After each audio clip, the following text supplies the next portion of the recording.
here and I enrolled in the pre-engineering program. I don't know if that's what exists now. And it was this program where I was supposed to take a few courses here for about 2 to 3 years and then move on to U of I. And somewhere in there, I took my first general chemistry class with Dr. Christine Farr. I think that's moved on from here. And I realized, I could just become a chemist, do my, work on my math degree, and kind of pursue engineering maybe later on as a graduate to a professional endeavor. And so I stuck around, continued pursuing the chemistry degree. My first summer, I went to Los Angeles. My aunt lives there. She has this Nigerian restaurant. I went there, worked with her for a bit. Didn't really like it.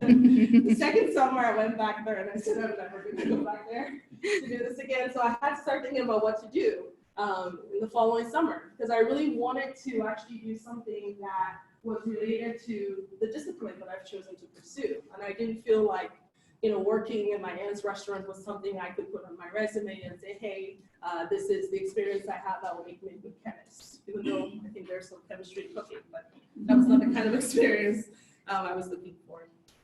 So one of the things I did was to explore some summer undergraduate research fellowships and also some internships. I applied to several programs, several summer undergraduate research fellowships. The goal was to try to go out to another university, a bigger school where there's a huge research program, see if I could actually do some cutting edge type research, get me excited about graduate school. But it turned out that a lot of those programs require that you were a U.S. citizen or permanent resident. And so it didn't matter that my grades were great, it didn't matter that I did well in interviews, I just couldn't make it because I didn't have that specific criteria. The same thing happened when I started looking for internships. I was looking to see what is it like to be a chemist in industry. Can someone just give me a chance so I can just see? And similar story, it just got a little complicated trying to navigate my status as an international student and trying to pursue some of these opportunities that I felt would be really critical to me, learning more about this profession that I had chosen to pursue. So one of the things that happened was I talked to Dr. Christine Farr at some point, and she put me in touch with Professor Herb Hill at Washington State University in Pullman. And he said, oh yeah, come do some research, we'll pay you. So I went there, I didn't have a car, so I was basically borrowing somebody's car to go there. And he gave me this project that I was working on, but while we were trying to figure out how to get paid, it turned out I couldn't get paid because they couldn't figure out, so I said, it's not a sad story, I promise. They couldn't figure out how to pay me. And so I found myself in a position where it was a really great opportunity, but it was costing me money that I didn't have to pursue. And so it was the first thing I actually quit.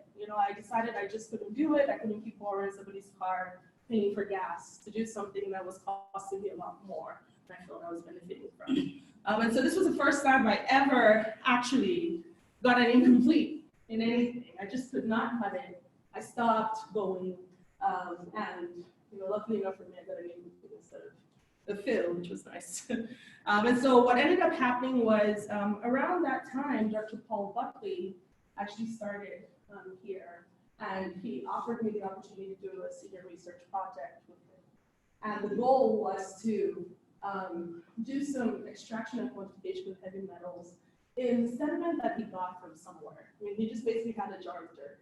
And he wanted me to quantify the amount of heavy metals, lead, I think cadmium, I don't know what the other metals were.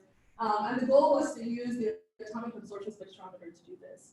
So I basically had this project where I was just incubating dirt in the presence of a bunch of PDTA, so that's the structure of PDTA over there. It's a metal chelator, and its job is to basically bind metals and hold onto them really tightly. So for example, if you end up, hopefully nobody develops heavy metal poisoning, like lead poisoning, it'll actually administer a bunch of PDTA, and that's how you get treated for heavy metal poisoning. So the idea was to just incubate the dirt with some water, with PDTA, have that extract out the metals, and then pass this extract through the atomic absorption spectrometer and quantify the metals in these samples. And the AA, I don't know how many of you have experience working with it. Sometimes it works, sometimes it can be a pain. I spent a lot of time troubleshooting, but eventually I was able to get something. I was able to present something at the final. It was a presentation where all of the seniors presented a summary of their research. And for the first time, I was beginning to feel like a real scientist. I had worked on a project, I had done a lot of troubleshooting, and yes, it resulted in a few calibration curves and some calculations, but it helped foster this identity of being a chemist, a scientist, and I thought that was really, really important for the rest of my trajectory. So while all of this was happening, I was beginning to think about what I wanted to do when I graduated. And so I still had this chemistry, math, chemical engineering thing going in my head, and I felt this is my opportunity. I'm going to go pursue a graduate program in chemical engineering. So I looked at a few programs, actually talked to a few of them, but it turned out that some of them required specific undergraduate courses that I hadn't completed as a chemistry or math major. And so I would basically have to go through another year of undergraduate coursework and pay for that. And I didn't want to have to put myself in that situation. And so the next thing was, how about a job in industry? After all, that's what chemists are supposed to be doing, right? Making pharmaceuticals. And so I, of course, applied to some jobs in industry as well, made it through, a few rounds, but then some people said they needed more experience. It's always ironic when you're just graduating and you don't know where exactly you're supposed to get that experience from. But that's a different story. And then there's also the visa sponsorship. I mean, for a lot of companies, they have to evaluate whether you're worth that investment. They have to pay a lawyer to apply for an H-1 visa for you, which is a lottery. And for them, given that it's a lottery, it's not guaranteed. A lot of companies are uncomfortable doing that for graduates, especially graduates like me at that time who didn't have a lot of experience. So the next thing I thought about was, how about medical school? After all, I have all the requirements I took a lot of biology courses, chemistry courses, math courses, and I had all the requirements that were necessary for me to apply to med school. And so the over-analyzer that I am went through looking at a bunch of different medical school programs, looked at the stats. I found that for some schools, they actually accepted only 0.1 to 1% of people who were international students. For applications, there were about $100 a piece. Somehow I did some math in my head that convinced me that I would need to apply to at least 30 schools to have a good shot, and it will cost me about $3,000, which I did not have. In addition to that, I had to think about how exactly was I going to pay for this. I was an international student. I didn't have access to student loans, which now I'm happy I did not. But at that time, it just wasn't clear to me how exactly I was going to pay for this dream of going to medical school. Please remember, it's not a sad story. So I eventually settled on pursuing a graduate degree in chemistry. And even though it sounds like it was something that I arrived at as my last resort, I mean, I was thinking about all of these different options at the same time. I had most of the qualifications, or at least most of the requirements in my transcript, so I got to just explore all the different options available to me. What's nice about this option was a lot of PhD programs will give you a graduate fellowship. You also can get a stipend to be a TA. It basically will pay for itself. You just have to hope that you pick the right place, the right person to work with, and you have a support system around you. So I did apply to several programs. I got into a couple, and I decided to move to the University of Texas at Dallas. So when I got to UT Dallas, I was super excited about being in a big city and driving around. Everything is kind of spread out really far. In Texas, everything is really big, so it was nice to be there. And what was nice about being at a big school like that was, you started to see the range of projects that you could actually be involved in.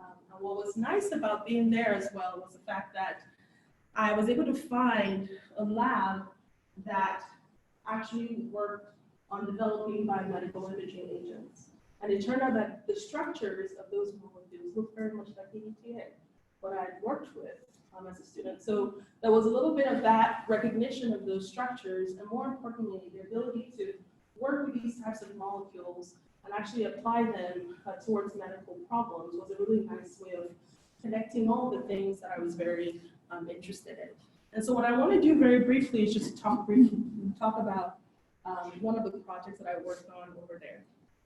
And one of the things that really fascinated me about biomedical imaging. And so I think almost everybody in the room here either has had some kind of a scan of some sort or knows someone who has. And typically, you could either get an X-ray or a CT. Those are techniques that use X-rays as the form of electromagnetic radiation to get an image of the body. You could get a PET scan or a SPECT scan. These are nuclear imaging techniques.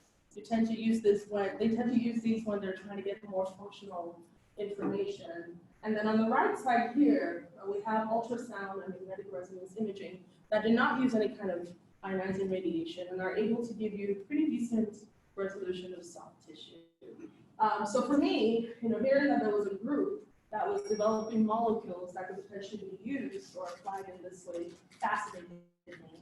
To add to that, the fact that the structures looked very familiar to me because I've worked with something similar also got me really excited. And I decided to pursue doing research in the lab of Dr. Dean Sherry, who worked in this area.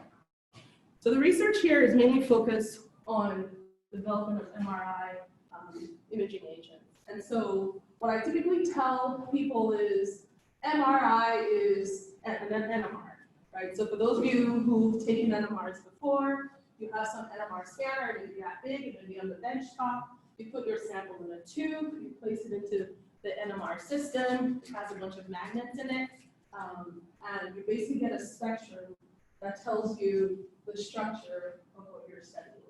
But with MRI, it's basically an NMR. You tip it over, and you, the person, is the sample that's going to be inserted into the NMR scanner. And what's interesting is just the same way we can, evaluate certain characteristics of molecules with an NMR, it's the same way we can actually look at the distribution of protons, especially in water and fat in our body.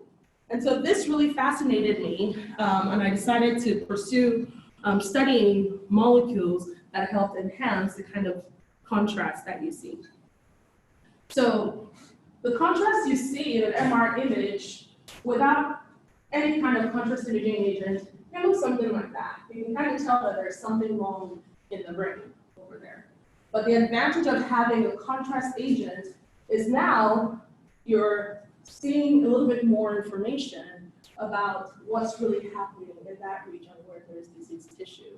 So the contrast agents actually improve the resolution of the image that you see, and not just tell you that there's something off anatomically, but give you a little bit more information, in this case about the vasculature, what's happening in the vessels around that adenoma in the brain. So contrast agents are small molecules. There are three main classes of them. If you notice, the structures here are looking like structures of EDTA again. So this is something that got me really excited. I was able to see an extension of what I had done as an undergraduate and actually seeing it applied in the medical context. So typically, if you actually go into the clinic and you get an MR scan with contrast, they're probably going to administer this molecule here. And so this is a gadolinium contrast agent. It basically comprises a lanthanide ion of gadolinium, and you have this ligand that wraps itself around the metal, because the metal by itself is toxic, so it's important that that metal is introduced into your body in a protected form, and it clears out of your body that way. So a gadolinium agent is typically what you would get if you got MRI with contrast. There are T2 agents that are iron oxide nanoparticles. They're not used as much, but they are clinically approved. And for a lot of my work, I focused on a new class of imaging agents that kind of look similar to gadolinium agents, but look at other lanthanide ions in the periodic table.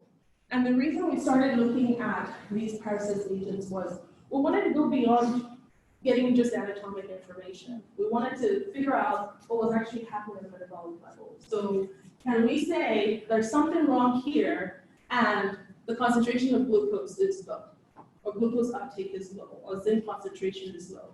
So these molecules were going to provide us with the opportunity to actually get a little bit more information out of that single MR scan. So one of the things that fascinated me when I started doing my research project was just trying to figure out how to image cancer.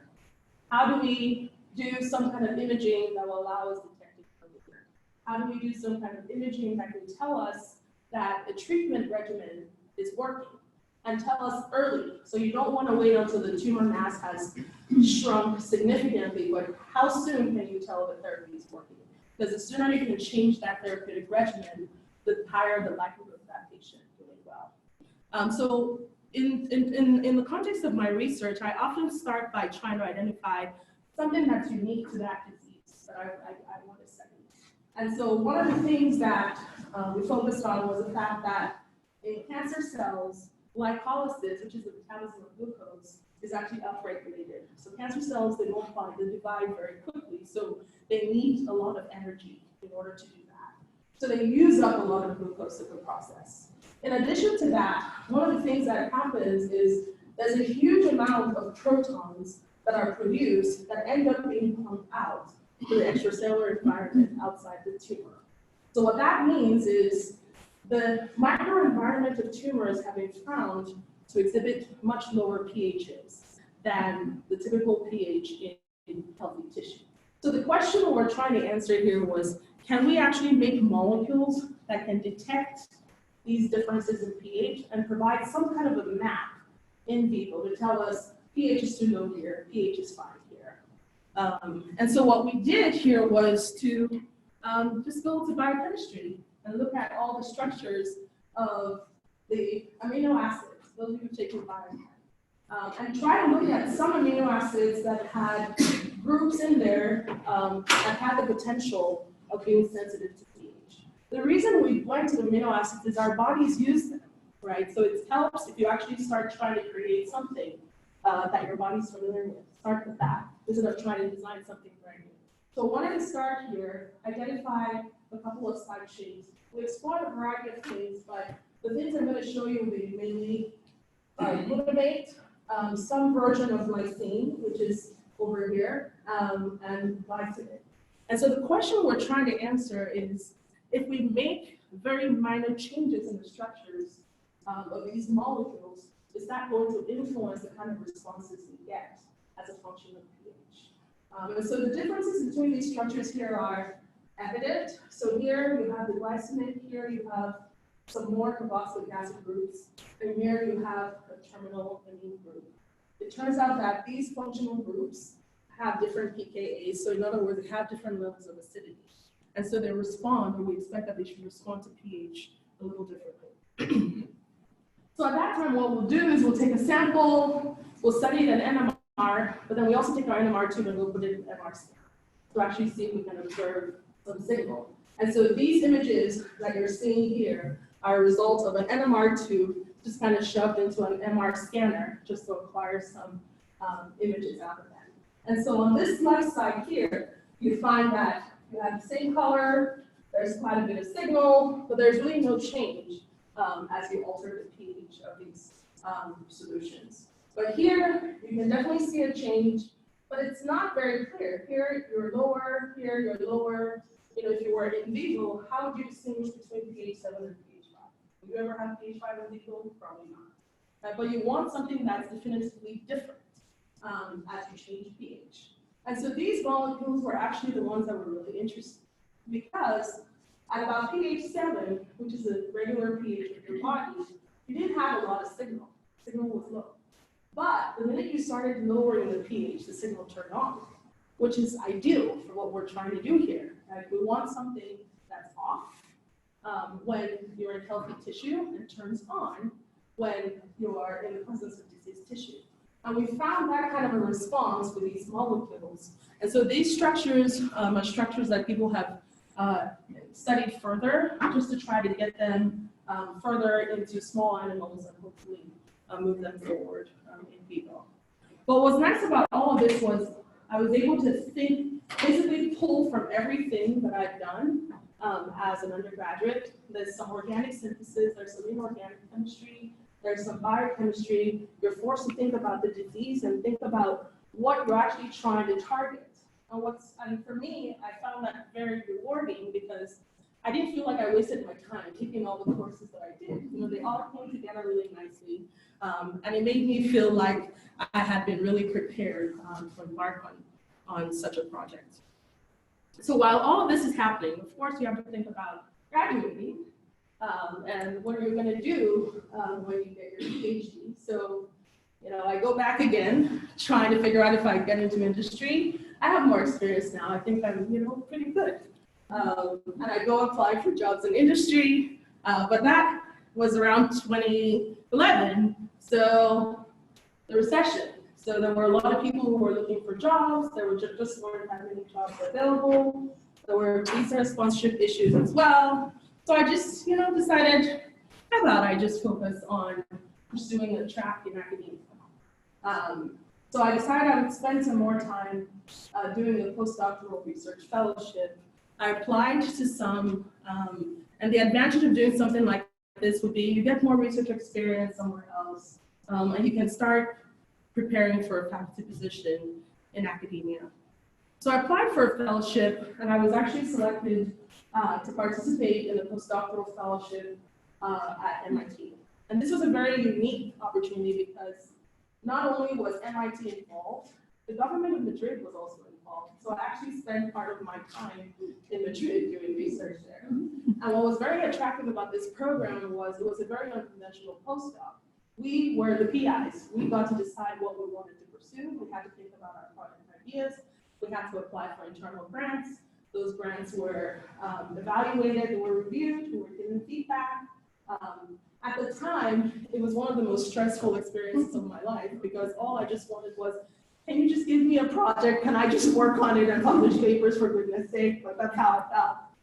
But while I was going through this whole experience, I didn't realize that it was actually preparing me for a faculty position because I was doing a lot of the things that I would have to do as a faculty member.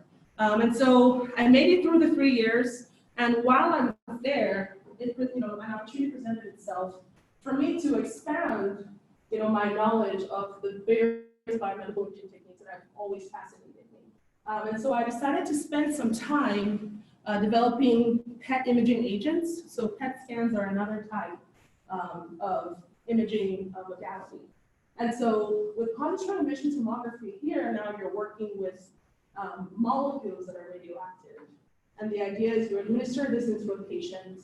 The patient is placed into a PET scanner, and the molecules emit what we refer to as a positron. So a positron is kind of antimatter for an electron. So when a positron and electron collide, they destroy each other, and they produce two gamma rays that are actually 180 degrees away from each other. Now, all of this is happening within your body.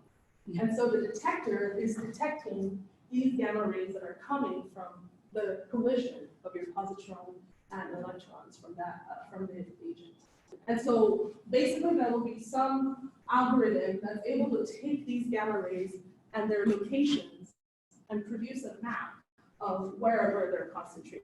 And that's what a PET scan really is. It's a map of these gamma rays that are being produced from the collision of positrons and electrons. So my goal here was to actually make a PET imaging agent that was capable of evaluating the apoptotic state of tumors. So apoptosis is a natural regulatory mechanism that normal cells actually have. It's their own way of getting rid of cells that have weird mutations or unwanted cells in general. So it makes sense that cancer cells have figured out a way to evade this process because they want to replicate controllably. And so for a lot of cancer cells, the apoptotic mechanism, this programmed cell death mechanism that's present in normal cells is essentially downregulated. And so for a lot of chemotherapies, one of the ways they induce the therapeutic effect is to upregulate this process in cancer cells. And so the question I had here was, is it possible to actually develop an imaging agent that can tell us that apoptosis is happening way before a tumor starts shrinking? Because you want to know that that drug is working sooner rather than later. And the earlier you can figure out that drug is working, the earlier you can decide if you want to keep that patient on that treatment regimen or if you want to do something else. And so what I decided to do here was to pursue a project where I basically identified some peptides that had been found to bind apoptotic proteins in people, radio-label them, and go beyond the bench now, go beyond having some sample in a tube that you're looking at in an MR scanner into a small animal that actually has a tumor to see what's happening. So the imaging agents, there's no need to go into detail here. The goal here is to actually put on a radioactive label onto what it is you're trying to image, because it's that radioactive signal that tells you where this particular probe is. And so in addition to trying to label things with F18, here's my structures again. I always want to figure out how to do things with metals. And the goal was to try to find if there was a better approach, whether it was metal-based or non-metal-based, to perform this study. So these images here are images acquired using a small animal with a lung cancer tumor model. So on the right side here is F18 FDG. So FDG is for deoxyglucose. It's basically glucose with one of the hydroxyl groups replaced with an F18 group. So if you administer F18, this is actually what's used for PET scans. So if you administer F18, you see all the regions in your body that use a lot of glucose light out. So your brain, your heart. The other thing you observe is those arrows are pointing to where the tumor is. You see tumors also take up FDG as well. And so one of the questions we wanted to answer with our probe was, how exactly does it actually distribute through the body? So on the left side is our probe. And what you see is there's nothing in the brain, there's nothing in the tumor, it's all concentrated, or looks like it's concentrated in the liver. And so when you're actually making imaging agents, you want your probe to get taken up into the region of interest, but this has to happen faster than it's getting washed out. Our bodies are really great at clearing out what should not be there. So usually there's a competition between how fast that thing is getting cleared out of the body and how fast it's accumulating in the region that you want it to accumulate. And so this was an example of a situation whereby there was very fast clearing out of this probe, faster than it could get taken up in the tumor, and we found that those structures were just not optimal for this type of study. Around this time, yes, I could have kind of gone on and kept making more of these, but I was ready to move on to the next step of my life, so I handed over the project to someone else, and I said, good luck, and started looking into what I was going to do afterwards. And so it's very easy to assume that you have these binary choices, grad school or med school, and with grad school, I'm going to become a professor. What kind of professor do you want to be? You can be a professor at a community college, you can be a professor at a research-intensive institution, you can be a professor at a primarily undergraduate institution, like LCSC. And within that window of primarily undergraduate institution, there is a spectrum of how much teaching and how much research you're doing at these institutions. So while I was in the Boston area, what was really nice was there was just a lot of resources that were available to me in terms of workshops, in terms of people, to learn more about these different career paths. And I feel like if I did not have access to those resources, I would have just been going at it just with my very limited idea of what these professions entail. So at a research-intensive institution, it's research-focused. You're evaluated based on how much money you bring into the university. So your job is to write grants. Your job is to get grants. And those grants are going to pay for private students. They pay the postdocs. And there really isn't a lot of time to do teaching. There isn't a lot of time to even spend with the students in the lab. And you have much bigger class sizes depending on what school you're in. While I was in Boston, one of the things I noticed was I was in the midst of all these really wonderful, amazing scientists, but a lot of them were not really nice people. And it was very strange to me because, you aspire for some of these things and you get there, and I found myself saying, if this is what it means to be successful, I don't want that kind of success. I want to actually be in a place or do a job where I care about the people I'm working with. I want to work with students. I want to engage with them. I want to teach them. I don't want to view teaching as this burden that needs to get out of my sight. and I want to treat people well. One of the things I experienced while I was in Boston was people are just so focused on getting money. They're so focused on being really competitive. And I just felt like, viewing other people as humans was really lacking. And it really turned me off being in an R1 institution because I didn't want that to be me. I didn't know if those people were always like that. I didn't know if it was the environment that turned them into what they were. I just knew I didn't want to be that. And I decided to pursue the PUI route, where, yes, there'll be some teaching. There's a lot of focus on learning about how to teach. You have much smaller class sizes, so you can engage with your students. And you can do some research depending on what kind of institution you find yourself in. So I applied to a few jobs, and I ended up at Gonzaga University in Spokane. And I was there for 3 years in a faculty position. It was really great. It was the first time I felt like an adult. I had my lab, I had my name on the door, I was an assistant professor. It was so nice. And then, reality set in. You have to set up a lab. You're responsible for students. You're responsible for your courses. And I actually realized that I grew a lot over the first couple of years that I was there, because I think it's very easy for people to take teaching for granted. People think that they just, I can just go teach. You hear people say that, and it offends me because it's not that easy. There's a lot that goes into it. There's a huge emotional component to it that a lot of people underestimate. And when a student comes to you and they're not doing well in the class, and they're not doing well, you can't give them a passing grade. How do you encourage them to keep going? So there's a huge emotional component there that I think is underestimated and taken for granted. And I had to learn that when I was there, because I made this huge transition from MIT, where people are like, get lost students, to, Gonzaga, where the students are at your door wanting to talk to you every minute of the day. The other thing that I found very interesting was I was learning more about myself. I was learning more about the kind of professor I wanted to be. So I did the teaching. It was great. I had rough patches on some occasions, and I started kind of figuring out what I was doing. But I found that it was consuming me. I'm a perfectionist. I want to do things perfectly. So I was spending so much time preparing for classes, wanting it to be perfect, and it still wasn't perfect. And I wasn't really finding a lot of time to do research.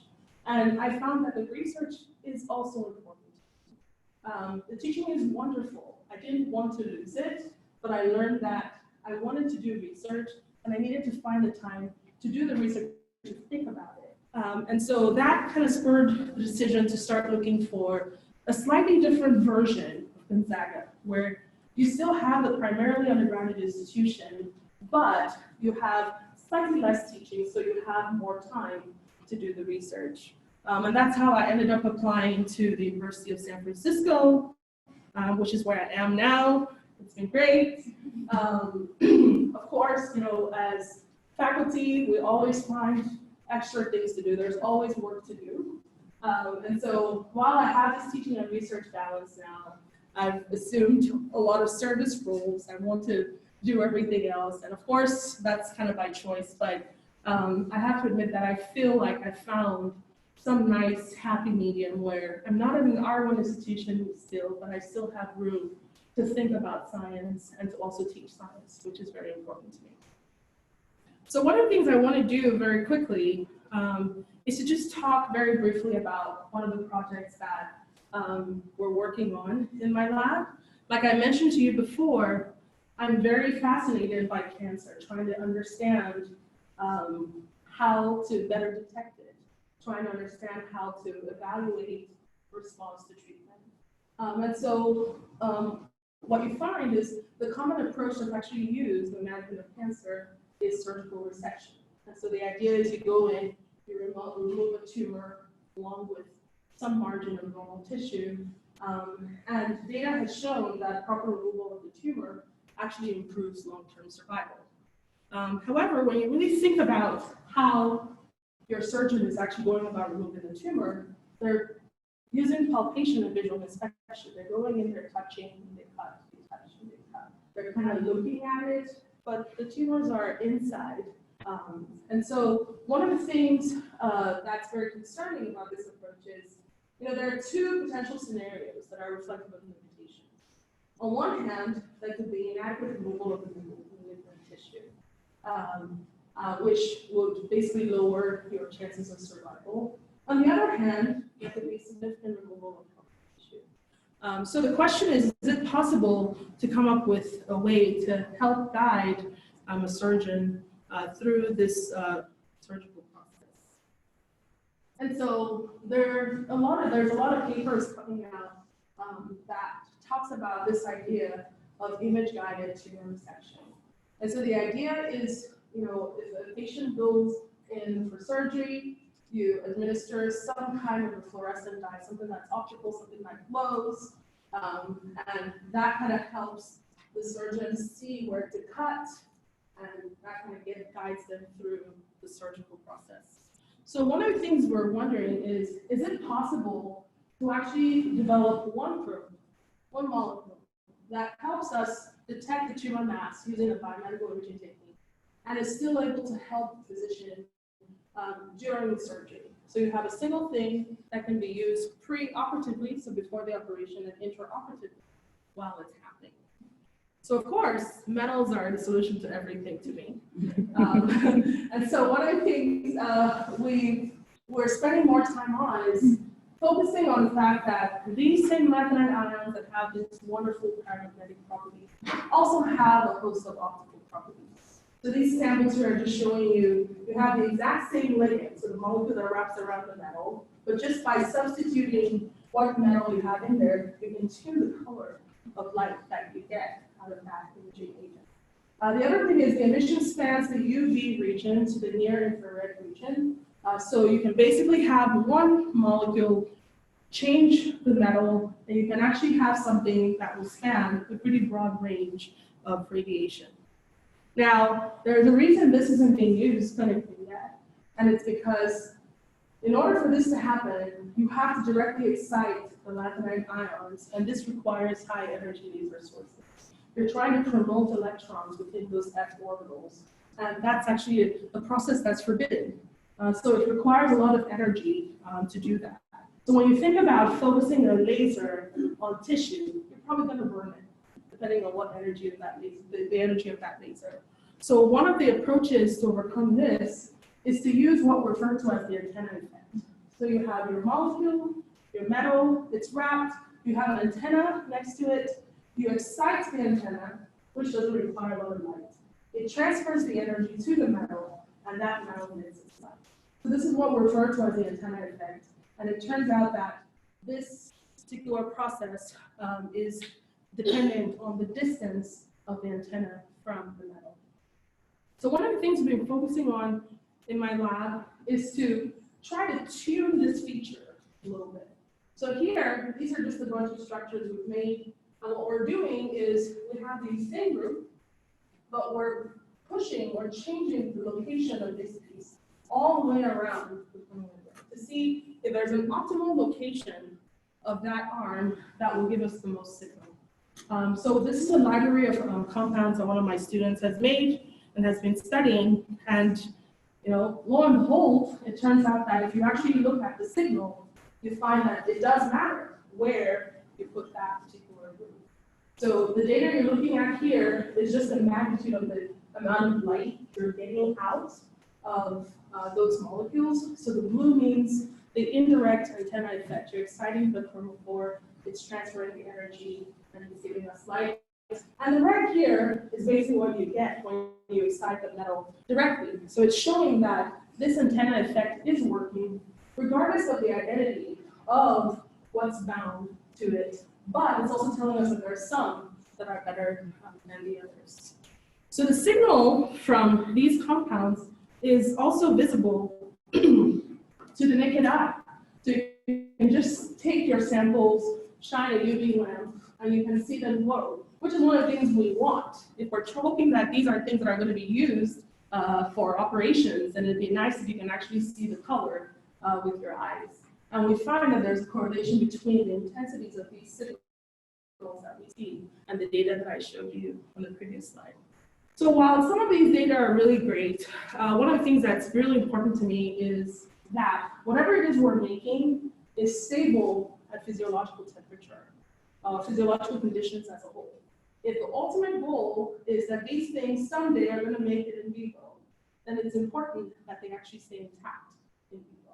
So no matter how fancy their results are, we always go evaluate whether they're stable at these temperatures. And the reason for that is if there's something like this, for example, that's essentially decaying in less than a day, we don't want it. We're not interested in it. It doesn't matter how wonderful the signal is. We can try to tune things a little bit better. But at the end of the day, we want molecules that are going to be stable in vivo because those metals by themselves are toxic. So it's really important that whatever is holding onto them holds onto them as the whole molecule passes through the body.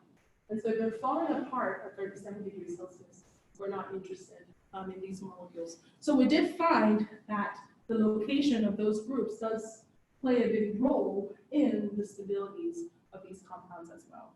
So what we're currently doing is we're investigating these properties further. We're trying to design more molecules, letting the information we're getting here inform the next generation of molecules we're making. We're in the process of looking at their MRI properties as well, and studying some additional characteristics of these molecules. So in general, in my lab, I'm very interested in metal complexes. I want to use them for biomedical imaging applications. The projects we have in my lab tend to fall into these two general categories. On one hand, we have these bimodal imaging agents, something you get, two for the price of one. On the other hand, we make imaging probes that can respond to the chemical environment. And we make imaging probes that can tell us the concentrations of metal ions. And they tell us that there's some enzyme activity occurring. And they tell us something about the redox state in tissue. So all of our projects kind of focus on all of these things. And these ideas are all inspired by hallmarks of cancer. So our hope is that we're able to identify some molecules that we can pursue further in vivo. And I don't think we're going to get a molecule into patients in the next decade, but knowing that we're exploring projects from the perspective of unmet medical needs is what encourages us to keep going. We know that there's still a need for that thing, and it's fine if we're not the ones who figure it out, but hopefully what we're learning will inspire solutions to these problems. So I would like to acknowledge a few people. I tried to write all the names of all the people, but I want to acknowledge the slide. You can imagine a slide is not enough. I always want to say thank you to my family, even though they're never in the room when I'm giving my talks. And that's just because my parents in particular paid my tuition while I was here. And it was a big burden on them.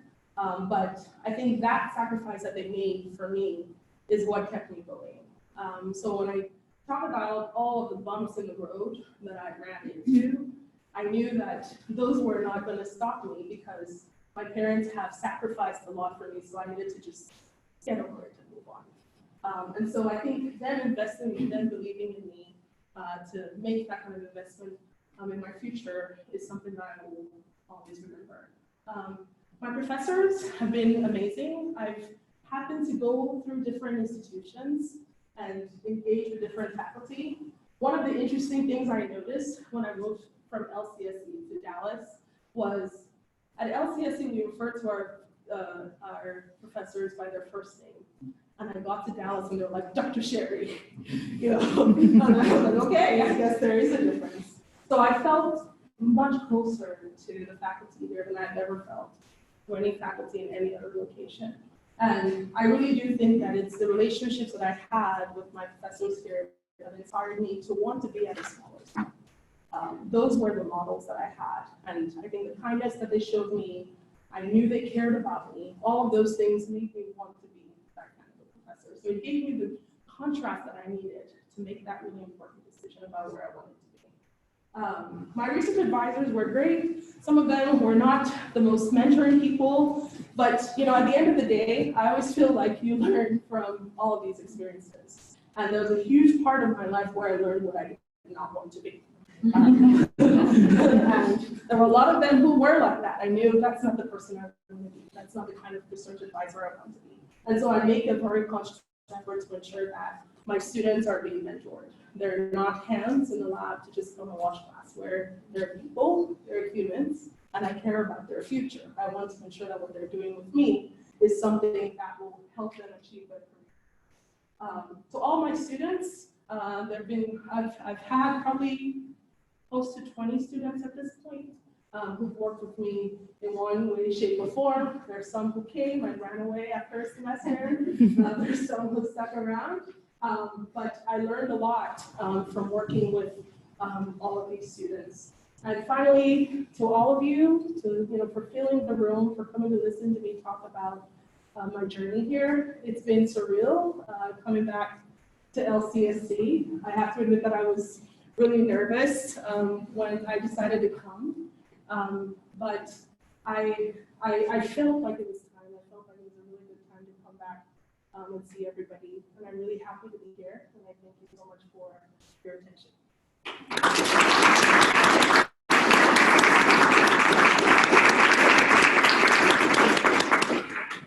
If you have any questions for me, now is the time.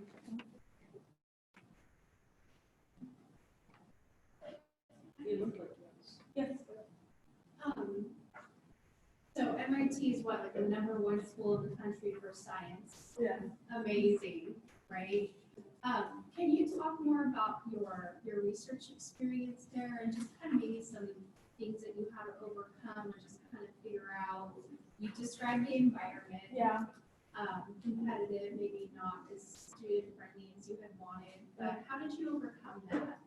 Oh, that was actually one of the lowest points in my life while I was there, because I think it was the first time I realized that I didn't have all the tools that I needed, and I had to develop the tools that I needed to navigate that environment. And I think having a support system makes a huge difference. When I started the program there, I didn't really have a strong support system because the way the program was set up, we were almost kind of competing against each other, which just made it really hard to trust people. But eventually I was able to find my group of friends who were going through a similar thing. And that made a really, really big difference. It wasn't easy. I had one of my lowest points in my life while I was there. One of the things I observed while I was there, which I think is a reflection of the environment, is it was always surprising to me how many students were in line at the mental health office. And for me, that was just appalling.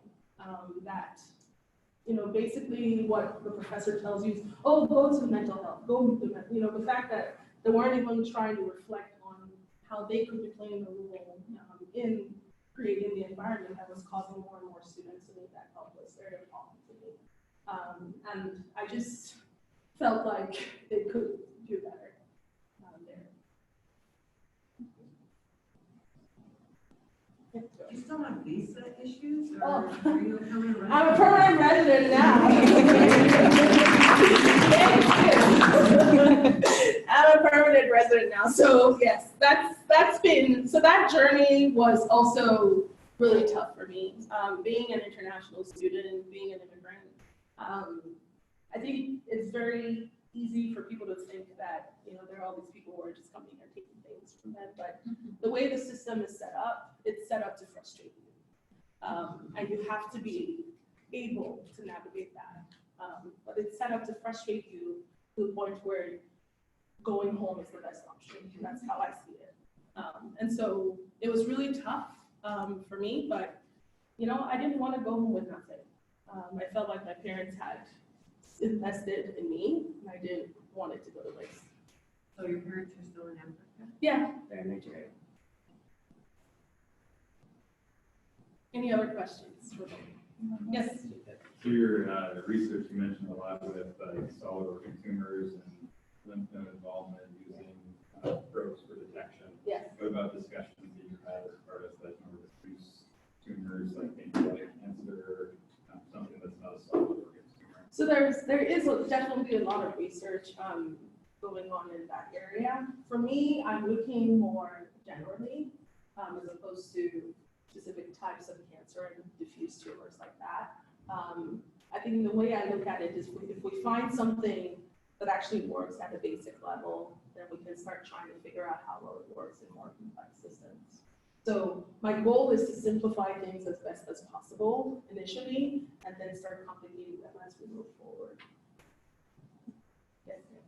So what advice would you give to these students here when they're struggling with their courses? Because our science curriculum is pretty challenging. And so what would you say to them if they're struggling, or, you know, is this really worth it? What did you do when you hit those roadblocks? I think it forces you to really think about why you're doing what you're doing. I think if you're sure of why you're doing what you're doing, you have that thing to hold on to, even when it's really tough. So I think it forces you to really evaluate why, for example, you want to go to medical school. Is it because you really want to be a doctor? Is it because, like a lot of people say, they want to help people? There's so many ways to help people. You don't have to be a doctor. That's not the only way, right? So I think it just forces you to reevaluate why you're doing what you're doing. And it's very easy to hold on and say, oh, you know, I've been told that as long as I hold on to my dreams, I can always achieve that, all of that. But I think you just need to reflect a little bit more on why. And also think about the fact that it's helping build character. I know when you're looking at your GPA, you're like, no, that's a big penalty for character building. It's a really big penalty, especially when you're thinking about moving on and you want that 4.0 or 3 point something. But my philosophy is you have to learn to fail. You have to learn to navigate things that are difficult. And it's actually good to do it in a safe environment here before you go out there where you may or may not be in the presence of people who actually care. So don't quit. If you do, just have a plan for what you're going to do next. But think about why you're doing what you're doing. And if you choose to stick with it, just recognize that it helps you build the strength that you need to navigate future endeavors. And thank you. Let's do one more round of applause.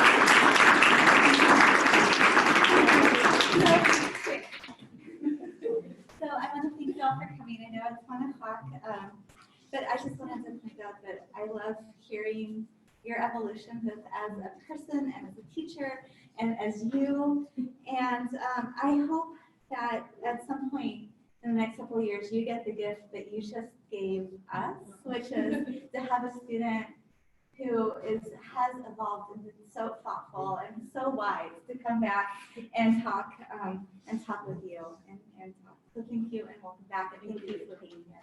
Thank you. Thank you so much.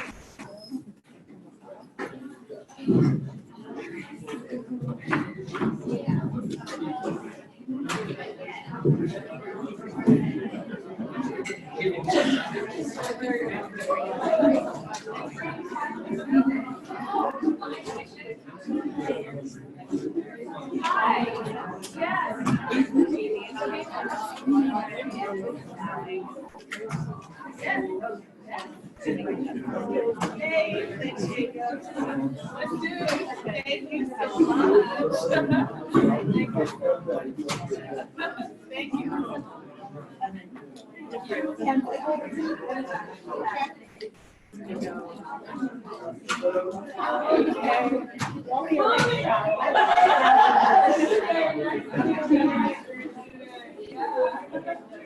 Thank you.